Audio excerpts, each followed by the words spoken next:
Lucia Mendoza didn't scream when she found them. She didn't cry. She reached for the knife.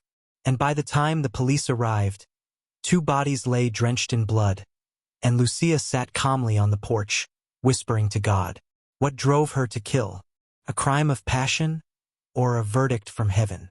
They say the orange groves in Oxnard, California, smell sweetest just before sundown. The air grows heavy with citrus and sea breeze, and for a moment, everything feels peaceful, untouched by the world's noise. On Sycamore Lane, behind a rust-colored fence and a front yard lined with blooming marigolds, lived Lucia Mendoza. At 34, Lucia was the kind of woman who moved through life like a whisper. She kept her black hair tied in a tight bun, always wore modest skirts, and never missed morning Massachusetts. Her home was spotless, her prayers routine, her smiles polite but fleeting. Her husband, Raul Mendoza, was her opposite in many ways. Warm, gregarious, and known to crack a beer open with the neighbors after a long day at the garage. They'd been married for 10 years. No kids. Just the 2 of them and their tidy little home nestled between identical stucco duplexes and tall palm trees. To their neighbors, they were just another quiet Mexican couple keeping to themselves in a busy state full of stories. No one expected anything unusual. No one looked too closely. Next door lived Carmen Vega, a 29-year-old woman who had recently moved in that spring. Carmen was electric, with long lashes, bright red lipstick, and a contagious laugh. She was impossible to ignore.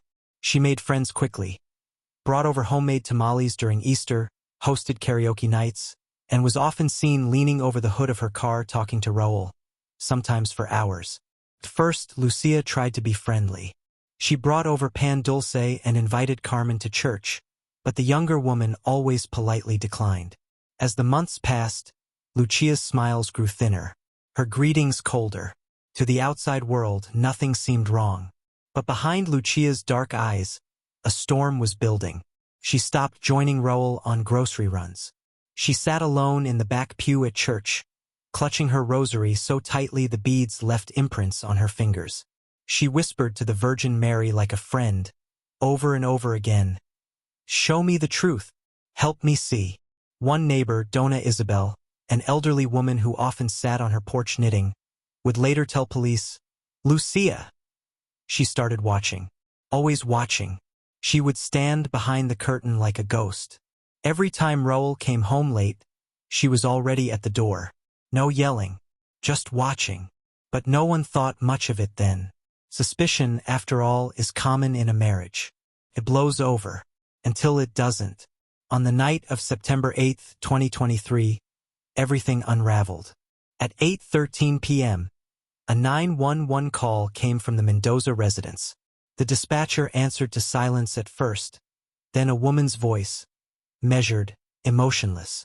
"There's blood. So much blood. I need help. I need God." When officers arrived, they found the front door ajar.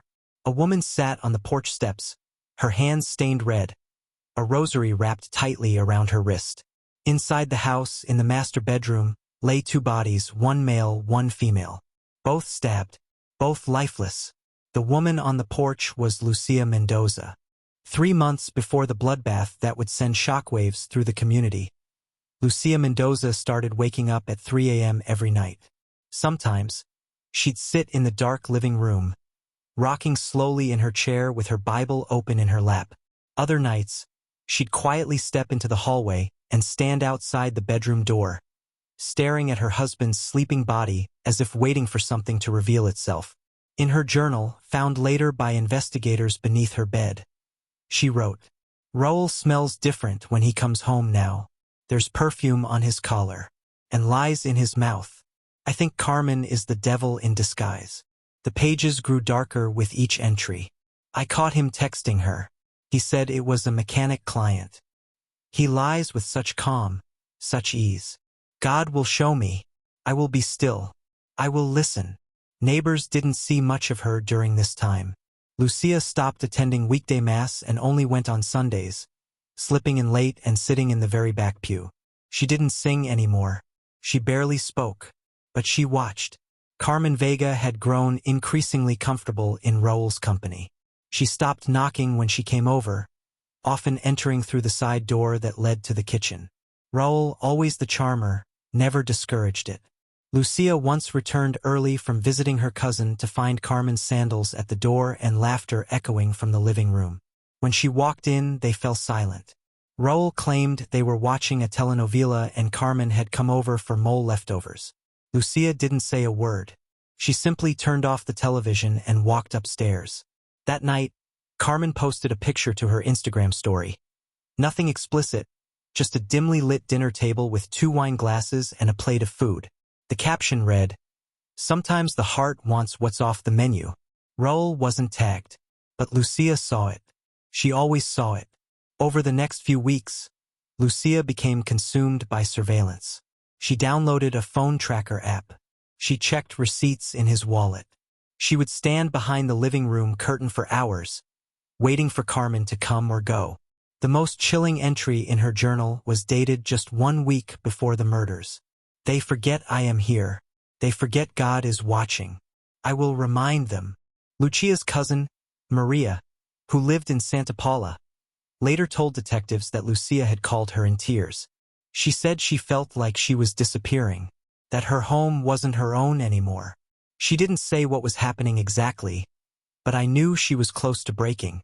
Maria offered to have her come stay for a while, maybe clear her head. Lucia said no. "If I leave now," she told her, "they'll win." At the same time, Raul had begun staying out later.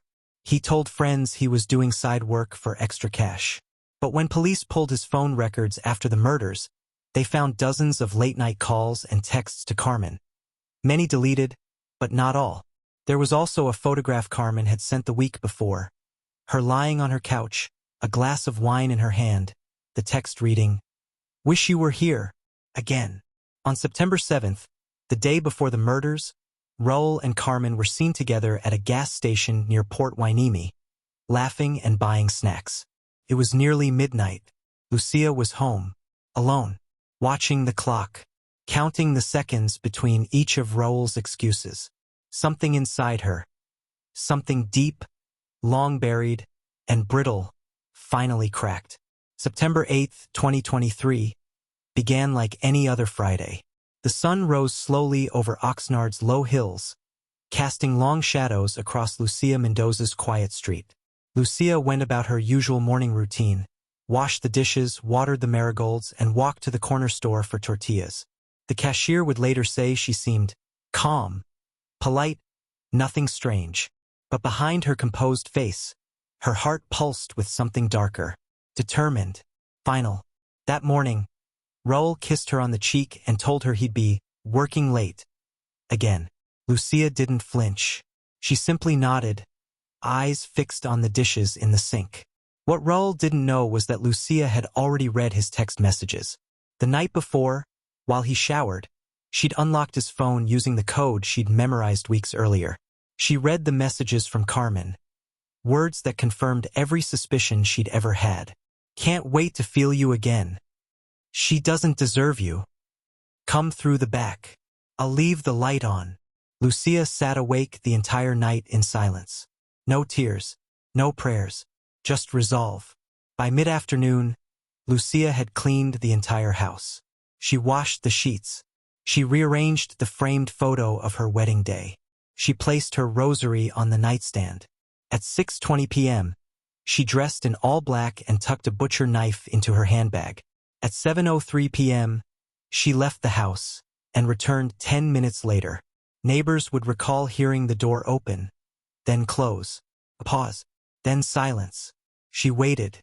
Raul came home just before 8 p.m. Carmen arrived 10 minutes later. Lucia remained upstairs, listening to the soft rise and fall of their laughter. Then came music, the same love song Raul once danced to with Lucia on their anniversary. "Contigo Apprendi." That was the final insult.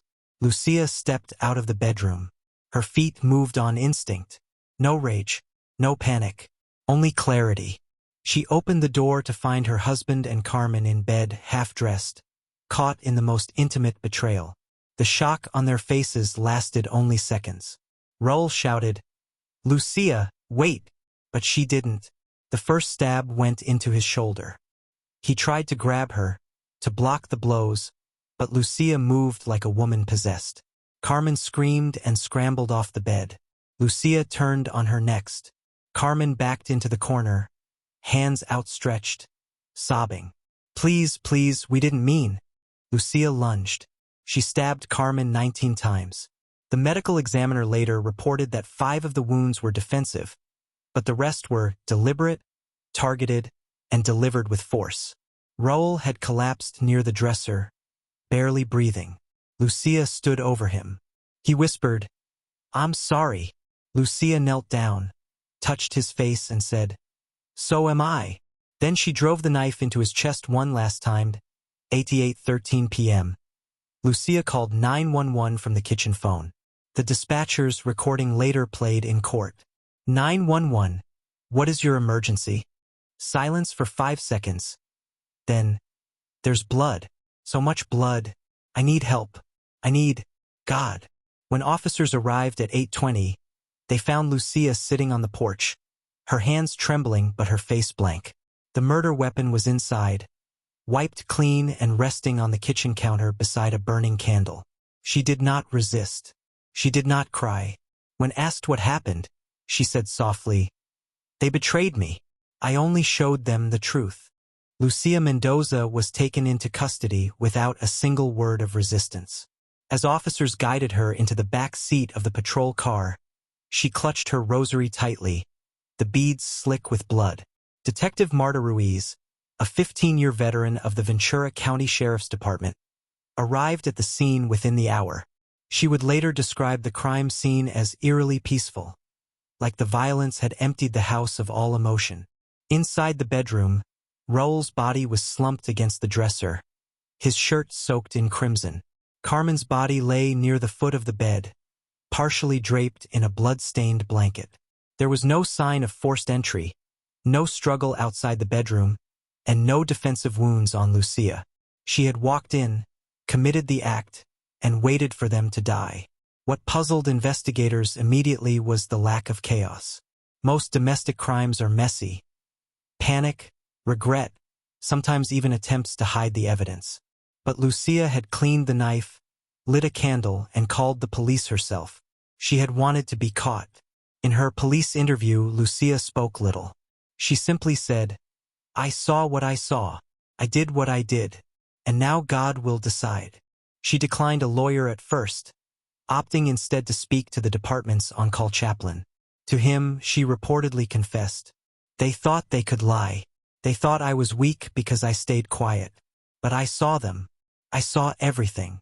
The forensic team found evidence that added grim clarity to the narrative. Raul's cell phone contained dozens of deleted messages with Carmen.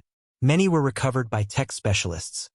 Explicit photos, hotel receipts, even audio recordings of Carmen whispering, "I love you," over the phone. Lucia's journal, found beneath their bed, was filled with obsessively detailed entries tracking Raul's movements, Carmen's routine, and increasingly apocalyptic thoughts. If the serpent enters your home, do you wait for it to strike? Or do you crush it? Security footage from a nearby gas station the night before showed Raul and Carmen in his car, kissing. The timestamp was 11:47 p.m. Raul had told Lucia he was working a late shift at the garage. Most disturbing of all was a small key found in Lucia's vanity drawer. It matched the lock on Carmen's back door. When questioned, Lucia admitted she had taken the key weeks earlier, during one of Carmen's friendly visits. She used it twice, she said, to see for herself if her suspicions were correct. She never confronted them. She only watched. Detective Ruiz and her team slowly assembled the timeline. Lucia had known about the affair for weeks, possibly months. She had kept it to herself, documenting her suspicions instead of confronting Raul. Carmen, whether out of arrogance or obliviousness, continued to flaunt the affair on social media, never realizing the storm she was walking into. It wasn't just a crime of passion. It was premeditated, but not in the cold, calculated way of a killer seeking escape. Lucia didn't want to get away with it. She wanted to be seen, to make them pay, and then to be judged. As Ruiz put it during her testimony, Lucia Mendoza didn't just snap. She planned her vengeance like a prayer, in silence, in shadows, and then she struck like a judgment. The media caught wind of the case within days. Headlines spread quickly. Asterisk, Oxnard love triangle ends in double homicide. Asterisk, betrayed wife claims divine justice in grisly murder. Asterisk, devout housewife turned killer. The Lucia Mendoza story. Opinion in the community was sharply divided. Some saw Lucia as a broken woman driven mad by betrayal. Others saw her as a cold, calculating murderer who used religion as her shield. Her church, Iglesia de Santa Cruz, held a vigil for Raul and Carmen. Lucia was not mentioned. The trial of Lucia Mendoza began on March 4, 2024, 6 months after the double homicide that had turned a quiet Oxnard neighborhood into the backdrop of a national true crime fascination. Courtroom 3A was filled with local reporters, grieving family members, and curious onlookers. Lucia entered wearing a county-issued navy blouse and khaki slacks, her hair pulled back in a tight bun. She carried herself with the same quiet calm she had on the night of the murders. She never once looked at the gallery. The prosecution, led by District Attorney Thomas Berman, painted Lucia as cold, deliberate, and dangerously possessive. They emphasized her journal entries, the stolen key to Carmen's home, and the fact that she had wiped the knife clean before calling 911. This wasn't a woman who snapped in the heat of passion, Berman told the jury. This was a woman who plotted her revenge, waited in silence, and executed 2 people in cold blood. He showed the text messages between Raul and Carmen. Damning evidence, yes, but more importantly, proof of Lucia's long-term knowledge of the affair. Her awareness, he argued, made it premeditated murder, not manslaughter. The defense, led by public defender Angela Rivas, took a different angle. She portrayed Lucia as a woman psychologically abused, emotionally isolated, and deeply traumatized by the infidelity. They brought in Dr. Samuel Hayes, a forensic psychologist, who diagnosed Lucia with severe reactive depression and delusional jealousy disorder. He explained that Lucia's religious intensity had become a psychological crutch, and her belief in divine judgment blurred with her sense of reality. Lucia Mendoza didn't kill out of evil, Rivas told the jury. She killed because she was broken, and because everything she believed in was taken from her. A twist came midway through the trial when a recorded jailhouse conversation between Lucia and her cousin Maria was introduced. In it, Lucia said, "I asked God to show me what to do, and he answered. He showed me the knife." The defense tried to block the recording, arguing it was taken out of context and was a metaphor. But the damage was done. The prosecution used it to reinforce the idea that Lucia saw herself as divinely justified, not remorseful. Courtroom observers noted that throughout the trial, Lucia showed no emotion, no tears, no visible anger, just calm. Some jurors later admitted they couldn't tell if it was stoicism or something more sinister. After 2 weeks of emotional testimony, digital evidence, and forensic reports, the jury deliberated for 3 days. On March 22nd, they returned with a split verdict. Asterisk guilty of first-degree murder in the death of Carmen Vega. Asterisk guilty of second-degree murder in the death of Raul Mendoza. The courtroom was silent as the judge read the sentence. 2 consecutive life sentences without the possibility of parole. Lucia did not flinch. When offered the chance to speak, she stood slowly and addressed the judge. "I prayed every night for my marriage. I stayed faithful while he lied to me in our bed. I watched that woman walk through my door with perfume and secrets. They thought my silence was weakness. But silence is where I found God. And God saw everything." She sat down. The room was cold with stillness. In the weeks following the verdict, the story polarized the public. Some saw Lucia as a monster, an unstable woman who planned a double homicide and tried to wrap it in scripture. Others saw her as a symptom of betrayal and neglect, a warning about what happens when emotional wounds go untreated and trust dies a slow, silent death. But to the law, there was no ambiguity. Lucia Mendoza would die in prison.